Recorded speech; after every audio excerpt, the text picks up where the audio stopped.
Ibu, bapak, saudari, saudara, rekan-rekan muda dan adik-adik sekalian, dimanapun kalian berada, bertemu kembali dengan saya Romo Tino SSCC di dalam catatan pesiarah. Hendaknya kita sebagai manusia di dalam persiaran di dunia ini tetap selalu setia dengan apa yang kita imani dan menyadari kehadiran Tuhan melalui sesama kita yang menyapa kita di setiap langkah kehidupan kita. Senyum, sikap ramah, dan rendah hati adalah cara yang tepat untuk menyapa dan mendengarkan utusan Tuhan yang datang melalui sesama kita. Sebelum kita mendengarkan permenungan dari catatan pesiarah, marilah kita membuat tanda kemenangan Kristus. Dalam nama Bapa dan Putera dan Roh Kudus. Amin. Allah Bapa Maha Kuasa, Engkau menerbitkan cahaya kemuliaan-Mu dalam hati kami. Semoga pada saat kedatangan Putra-Mu, kami tetap selalu setia kepada rencana-Mu atas hidup kami, sehingga kami pun mampu untuk menjadi sarana terang dan kasih-Mu bagi kami dan juga sesama kami. Demi Kristus pengantara kami. Amin.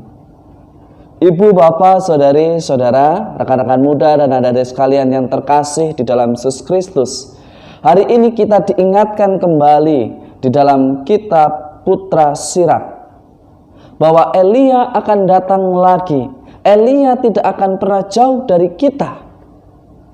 Elia yang dimaksud adalah Tuhan sendiri, Sang Immanuel yang kita kenal, Tuhan kita, Yesus Kristus. Ia hadir menyapa kita melalui orang-orang yang memerlukan pertolongan kita, melalui orang-orang yang selalu mencintai kita ataupun orang-orang yang mendidik kita, melalui keluarga, melalui masyarakat, melalui teman dan sahabat. Hanya seringkali kita tidak menyadari sapaan-sapaan yang hadir melalui sesama kita.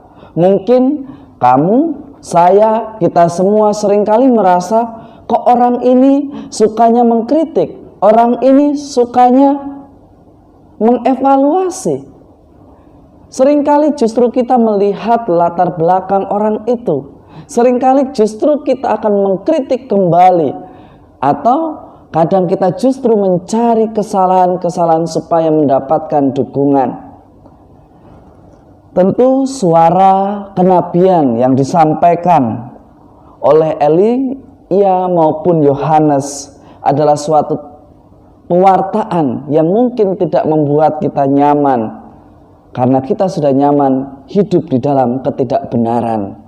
Seringkali ketika ada sesuatu yang benar datang dan mengusik kenyamanan kita, kita akan memberontak.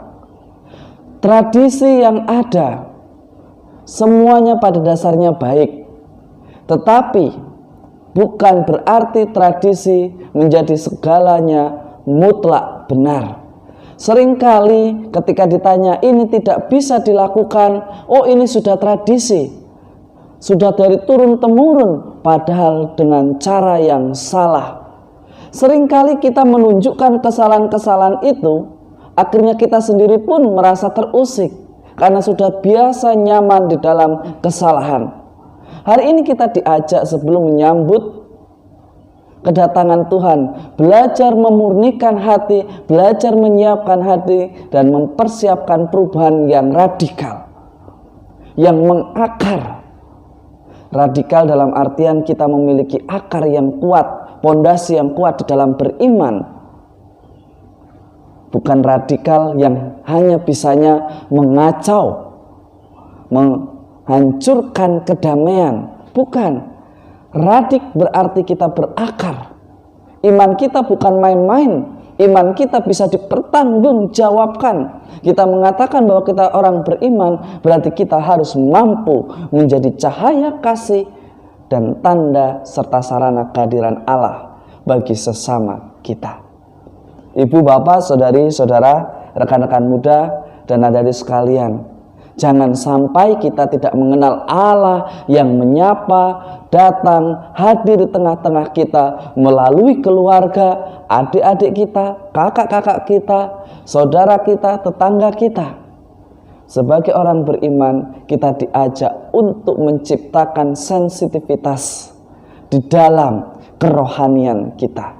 Mari kita siapkan hati kita, jadikanlah hidup kita berkat. Semoga berkat Tuhan selalu melindungi dan memberkati kita, dalam nama Bapa dan Putera dan Roh Kudus. Amin. Hidup adalah sebuah pilihan, dan ada banyak tradisi yang mengiringi untuk menjadi pertimbangan dari sebuah pilihan. Tetapi tidak semua tradisi yang ada itu mutlak benar. Kadang kita harus berani mengubah. Bukan budaya yang diubah, tetapi tradisi yang tidak benar, yang patut untuk diluruskan. Selamat beraktivitas, Tuhan memberkati. Amin.